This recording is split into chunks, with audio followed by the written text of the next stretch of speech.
প্রিয় দেশবাসী, স্বাধীনতা একটা জাতির কত বড় সম্পদ, এটা স্বাধীন জাতি বুঝে না, পরাধীন জাতি এটা বুঝে। আমাদের পূর্বপুরুষেরা 190 বছর যখন স্বাধীনতা হারিয়ে গোলামীর জিঞ্জিরে আবদ্ধ ছিলেন, তারা তখন অনুভব করেছিলেন স্বাধীনতা কি জিনিস। তাদের এই আন্তরিক আকুতি, তাদের সংগ্রামী প্রয়াস, তৎকালীন নেতৃবৃন্দের বিচক্ষণতা, দূরদর্শিতার ফলে আমরা একটা দেশ পেয়েছিলাম। আমাদেরকে আশ্বস্ত করা হয়েছিল লর্ড কেলেনকে পাকিস্তানের নামে, যে এই দেশে কোনো ধরনের বৈষম্য থাকবে না, ন্যায় বিচার কায়েম হবে এবং মানুষ একটি স্বাধীন দেশের নাগরিক হিসাবে সম্মানের সাথে বসবাস করবে।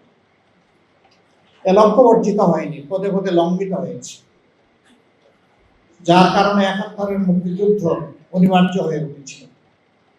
তবে হ্যাঁ, এই যুদ্ধের আগে একটা সাধারণ নির্বাচন হয়েছিল, মার্শাল ল গভর্নমেন্টের আন্ডারে। ওইটাও কোনো সংবিধানের আন্ডারে হয়নি। মার্শাল ল যখন জারি থাকে, সংবিধান তখন সাসপেন্ড, সামরিক ফরমানের মাধ্যমেই হয়েছিল।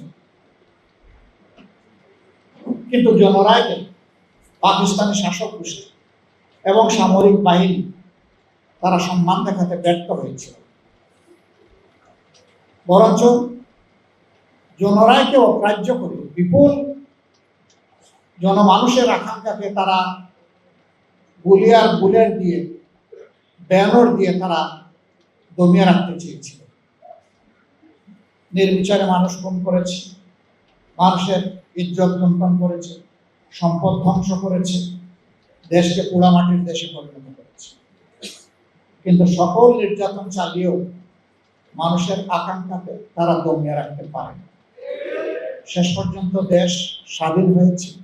আরেকবার সেই লড়াকু সমস্ত যোদ্ধাদেরকে অন্তরের অন্তঃস্থল থেকে গভীর কৃতজ্ঞতা জ্ঞাপন করছে, যারা আমাদের জন্য একই মানচিত্রকে স্বাধীনতার মূলকে উপস্থাপন করেছে, যারা আমাদেরকে একটি সম্মানজনক পতাকা হাতে তুলে দিয়েছে।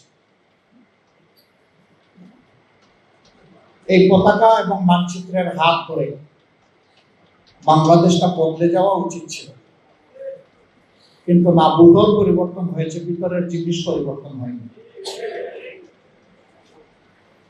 এক এক করে ৫৪ বছর বিদায় নিয়েছে। আমরা আগামীকাল ৫৫তম বছর ইনশাল্লাহ পা দেব একটা জাতি হিসেবে।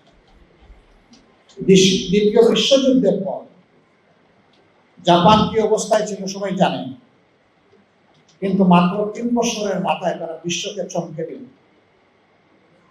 তারা বিশ্বের সর্ববৃহৎ ইলেকট্রোমেকানিক্যাল ইন্ডাস্ট্রি মিৎসুবিশি চালু করে বিশ্বকে জানাই দিল যে জাপান ঘুমিয়ে পড়ে নাই। সেই জাপান সেখান থেকে বের হয়ে আসতে পারল, বের হয়ে এসে এখন বিশ্বের একটি উন্নত মর্যাদাশীল জাতি হিসেবে বিচারে দাঁড়াতে পারল। এই অঞ্চল দুইবার স্বাধীনতা অর্জন করার পরেও আমরা কেন পারলাম না? এই না পারার কারণ আমাদের সাধারণ জনগণ নয়।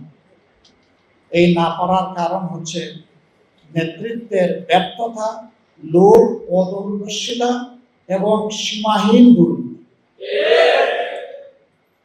দুর্নীতি শুধু টাকা পয়সা হাতলাতে হয় না, হ্যাঁ, এটাও দুর্নীতি। সবচেয়ে বড় দুর্নীতি হচ্ছে মানুষের অধিকার হরণ করা, অযোগ্য লোকদেরকে যোগ্য জায়গায় বসিয়ে দেওয়া, যোগ্যতা সম্পন্ন লোকদেরকে অপমান করে তাড়িয়ে দেওয়া, এটি হচ্ছে সবচেয়ে বড় দুর্নীতি। দুর্নীতির এই বিষবাষ্প যতক্ষণ পর্যন্ত সমাজ থেকে বিদায় না নেবে, আমাদের সমাজ স্বাধীনতার কাঙ্ক্ষিত সুফল ভোগ করতে পারবে না।